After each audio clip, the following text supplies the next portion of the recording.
about to have a visitor. Oh, interesting time. Most unusual, I'd say.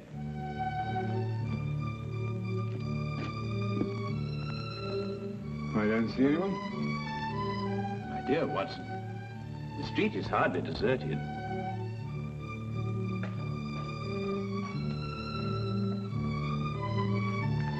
No, I don't mean that. I see one or two people, of course, but nobody appears to be interested in this flat. Watson, for the past 5 minutes, that young man has been summoning up courage to call on us. He's vacillated between doubt and decision, fear and fortitude. Ah, at last fear is conquered.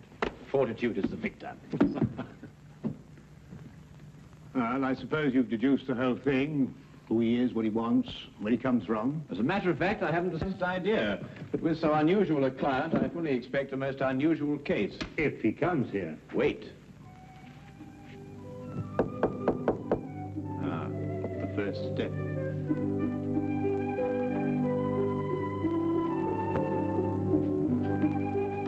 Is this Mr. Holmes' flat? It is. Won't you come in?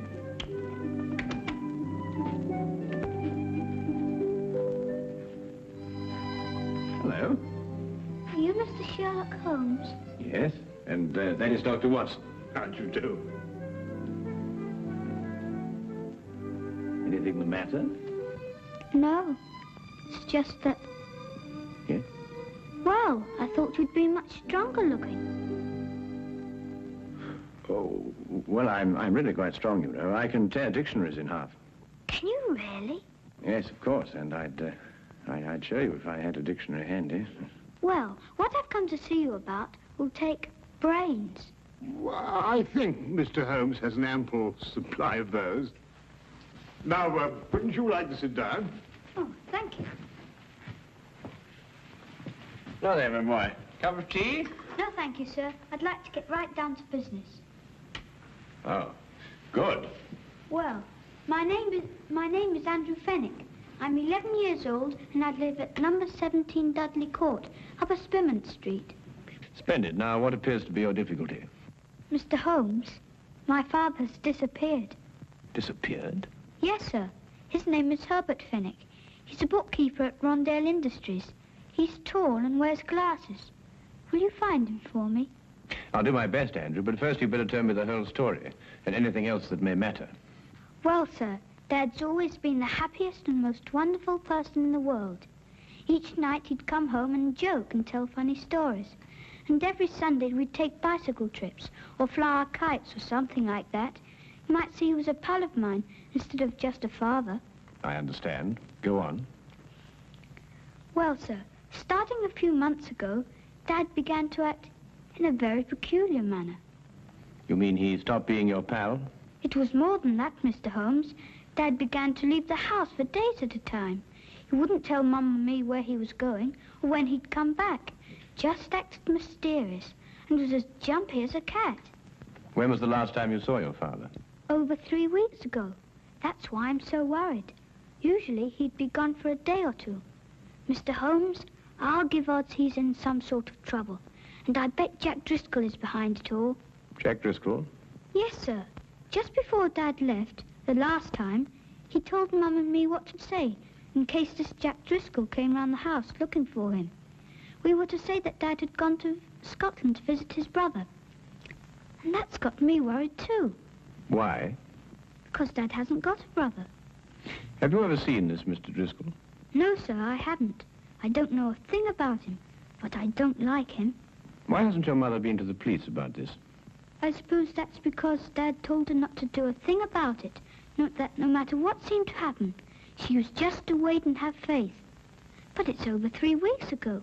I just couldn't wait any longer. Then your mother doesn't know you're here? Oh, no.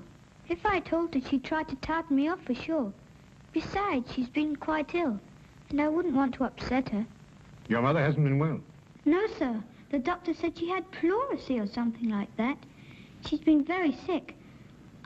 I really wouldn't want them to know I've come here. Your visit will be held in the strictest confidence. Thank you, sir. And you will take the case? I'll look into it immediately.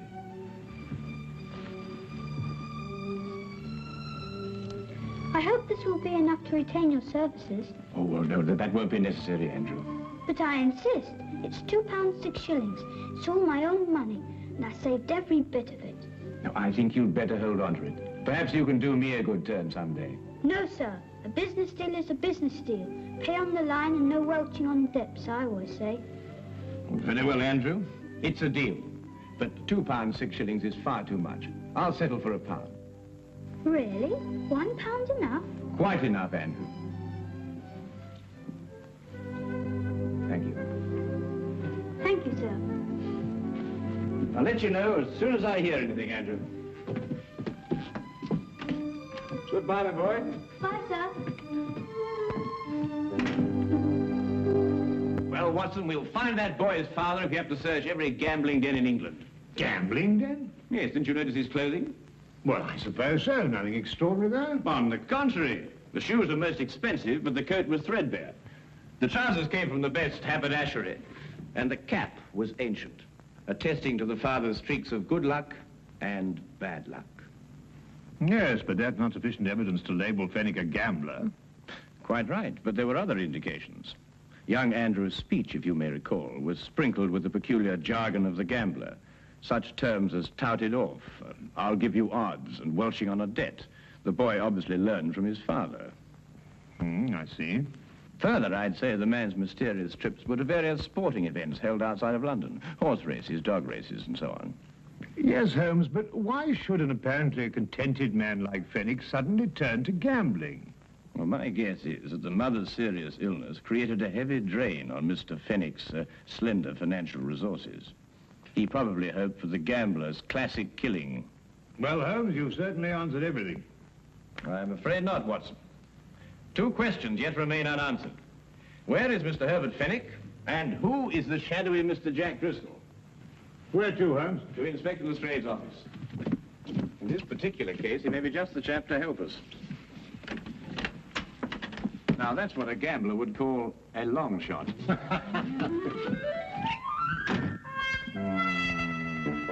Driscoll. Jack Driscoll. Oh, yes, I remember him. He was in the coal business. Oh, no, Lestrade. I don't believe the Driscoll you're referring to has any bearing on this case. Stockbroker? No, I don't think so. Parliament? No. Railways? No. Musician? What? If you'll excuse me, sir. Now, what is it? What is it, Wilkins? Jack Driscoll, sir. Alias Jack Ellisy, alias Gerald Jackson, sir. Arrested 1891, suspicion of murder, released. Arrested 1892, burglary, convicted and served 1 year. Arrested 1894, suspicion of forgery, released. At present believed involved in illegal bookmaking practice. Whereabouts unknown, sir. Now, that unsavory brew sounds much more like our cup of tea. Tell me, Lestrade, in which of the various sporting spheres is Mr. Driscoll most active?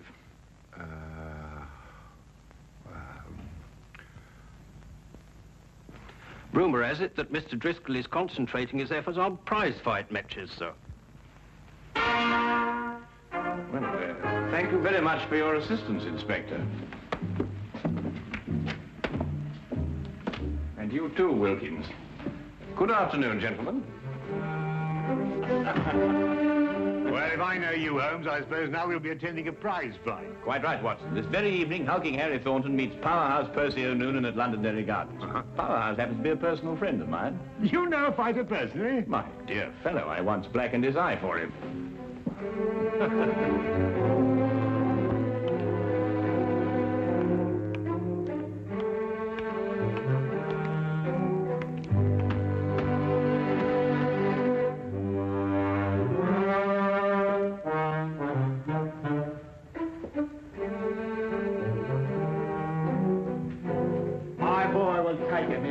Because he thinks. That's the kind of fighter I like, a fighter with brains. A very good combination, Mr. Finnegan. The best. Sometimes you makes a mistake. You sees a fighter what? It's hard, and you think maybe you got a champion. But if he don't think, nothing. You understand? Oh, yes, perfectly. Tell me, Mr. Finnegan, have you got... Excuse me. It's time Percy got started now. You can take him up now.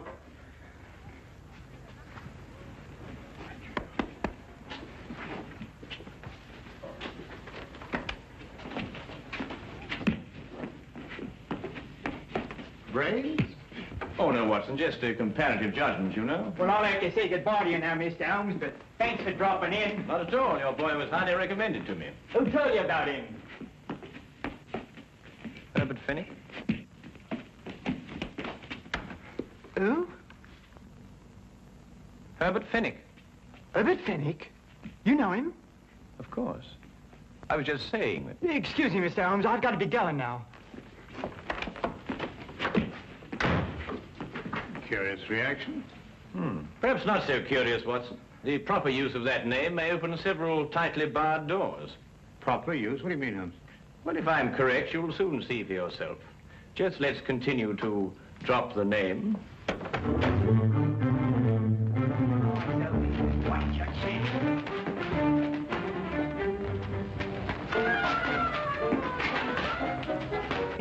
That's it now. Hold it. Hold it now. Keep your eyes open. Right. Right. Right.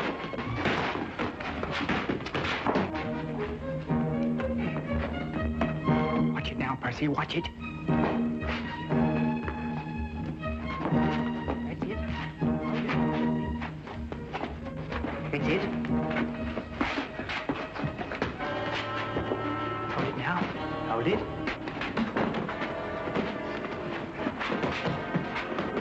That's right.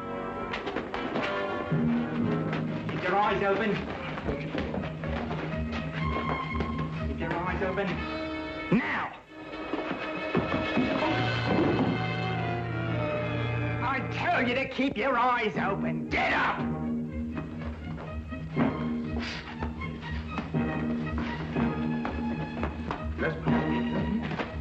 Good old Herbert Fennick. I must remember to get his advice on next week's card. You know, it's a pity poor old Bert Fennick couldn't come with us this evening. Yes. Do you know what old Herbert Fennick told me this morning? No, what did Herbert Fennick tell you this morning? Did you hear that? You know, Watson, it's not every day you can meet a man who'll give you insight. Sounds like just what Driscoll's been looking for.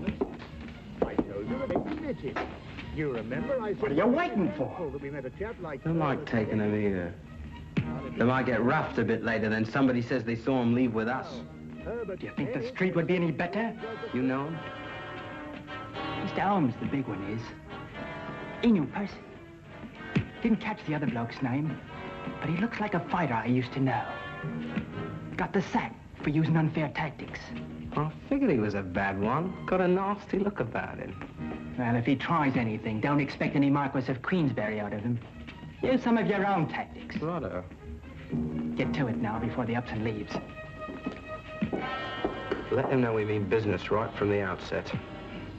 Stand by, Watson. I think we shall have company in a moment.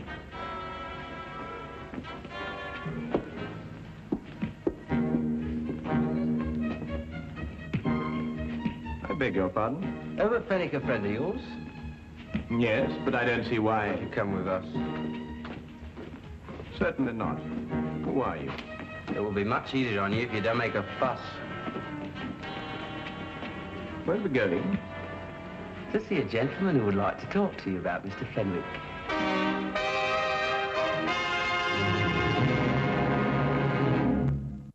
All I want to know from you is where you saw Fenwick last. Well, I believe it was at Murgatroyd's saloon. No, alive. Here, I say, look. Fenwick wouldn't go to Murgatroyd's. Maybe the Green Man or the Houndstooth or the Brass Goblet, but never Murgatroyd's. There isn't too much money. Well, Mr. Driscoll, we've been to a lot of places today. Perhaps it was one of the others. How do you know my name? Well, You were pointed out to us. It seems you're quite a well-known figure in certain circles. Well, Mr. Driscoll, if we should see Mr. Fenwick again, is there any message you'd like us to give him? he knows what I want, that Wilshire. Oh, he's in debt to you, is he? Over £1,000. And I'm not winning any longer to collect. If I get my hands on Fenwick, that'll be the last of him. And that goes for you, too, if I ever find out you helped him in any way. Now, get out of here.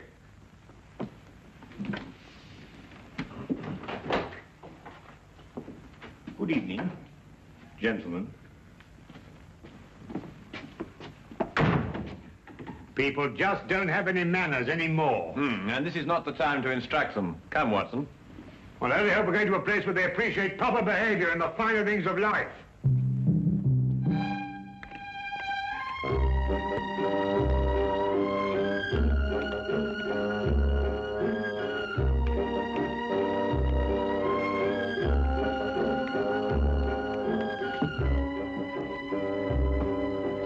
sorry, Governor. Not at all, sir. Not at all. Oh, really, Holmes? We've been to the Coach and Horses, the Green Man, the King's Head. We've interviewed dozens of disreputable characters. Must we go through all this process again? I'm afraid so, Watson. It's the only place that we can obtain some further information as to Fenwick's whereabouts. No. Oh, barman. Yes, sir? 2 pints of mild and bitter, please. Oh, and some information. Mild and bitter's cheap, sir. But not the information, eh? Oh, no, sir.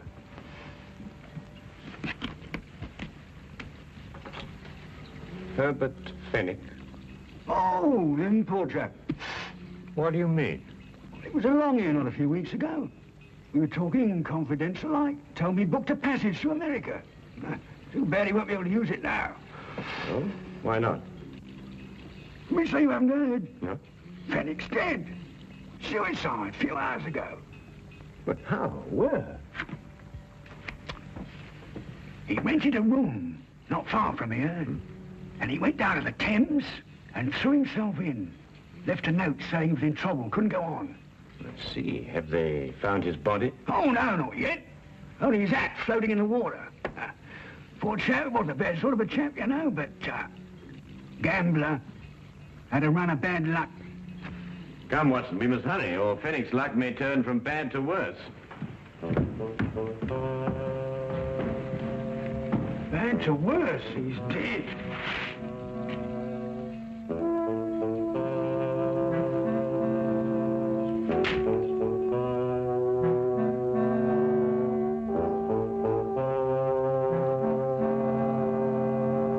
Well, there you are, Holmes. What more do you want? The body.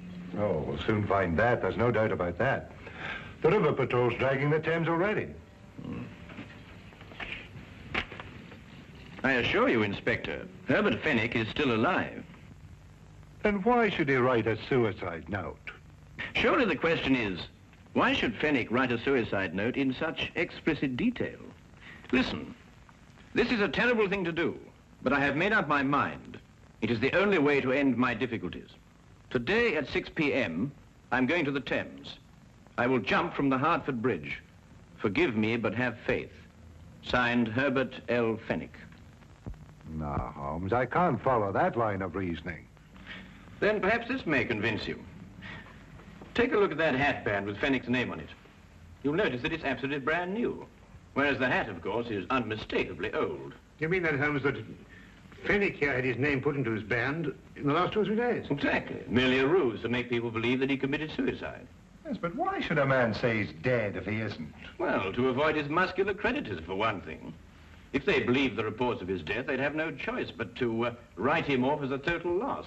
Yes, but if he's still alive, somebody's bound to see him sooner or later. Not if he's made plans to go to America. All right, then. I'll have an alarm sent out to all the ships in port. I'm afraid, Lestrade, that'll be too late. Now, what do you mean? Because he has no money. He needs it badly, and he needs it quickly. And there's only one way in which he can cover both his needs. What way is that, Holmes? Robbery. What, you think he'd take the chance? Of course he would. Fenwick's desperate. And in any case, there's very little chance when one considers that no one would suspect a dead man of committing the crime. Now, Holmes, what am I supposed to do? Warn everybody in London that a robbery's going to take place? Oh, I wouldn't go as far as that, Lestrade. I judge that Fenwick will strike at one of 3 places. The Wagon and Horses, the Green Man, or the King's Head. I say, Holmes, how can you narrow it down to that? Because Fenwick can feel certain that everyone in those places has heard the news of his death. Therefore, no suspicion could be directed at him. I don't know why I let you talk me into these things. Then you'll assign men to cover the Wagon and Horses and the Green Man? Yes, yes. Good, but there isn't much time. You'll have to get on with it immediately. All right. You know, sometimes you're worse than the commissioner.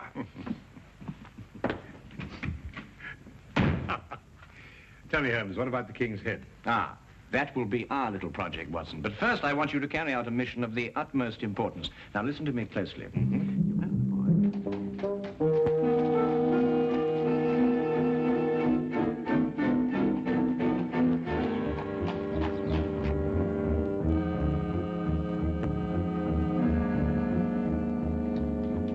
Yes, I've seen them come and go. big and small, happy and sad. And I tends to my business and keeps my hands clean. Ah, well, that's a splendid philosophy. Yeah? It's getting near closing time. Oh, yes, sir. So it is. Put your hands up. I'll take that if you don't mind. I'm sure he does, but then he has very little choice, has he? You, get over there. Go on, hurry up. You two. Go on. I'm sorry, Holmes. We had a bit of difficulty again. Oh. Oh, no. I've got him, Fenwick. What? Brilliant job, Fenwick. Absolutely brilliant. Dad! Now, what's the game? Let me go. Go on, sit down, you villain. Here, give me the gun. Come. Now, not a word out of you. But no, Not a word. Dad, is it really you? Of course it is, Andrew. Your father has been working on a special assignment for the Secret Service. Haven't you? Oh, Andy, my Andy. Now, you don't need to say anything, Mr. Fenwick. Your behavior is a model of a hero. Oh. Take this man away. No, you listen to me. We'll have plenty of time to listen to you later. Well, who is he? What's he done? Who is he? Why, he's a spy working for a foreign government. Spy? Yeah. Foreign government? And these, Lestrade, are the secret documents he was stealing from our Navy. Hey, that's my account book. A likely story, indeed. Here, let me see them. No, you certainly can't see them. They're even too secret for you. In a half minute, Governor, there's been a mistake here somewhere. I'm just, Wilkins, do as Lestrade orders. Take this man away. Yes, Mr. Holmes. I'll be standing up behind the bar all day, Yeah, or come I'll on, be... you. know, wait a Come on, minute, you. let me say something. This is a crime. You see, Andrew, your father has been working on a most dangerous case. During the secret investigations, quite naturally, he couldn't tell you anything about his activities. However, I think that he can now remove his disguise. Yes, of course. Gosh, Dad, Mum and me were so worried. Your father is really to be congratulated, Andrew. You see, the Foreign Office chose him specially for this very important task because no one in the underworld would have suspected him of being connected with the law. Mr. Holmes, I don't quite know how to thank you. Well, Fenwick, now the job is done. Of course, you'll have to return to your old job and take up the strings of your old life again. But if I know you, you'll work hard, meet all your obligations, and carry on like the splendid citizen you are. That's just what I'm going to do. I'll never leave my family again. Then good night, Mr. Fenwick. And good luck. Come on, Andy. Let's go home. Oh, Andrew, I've just remembered something.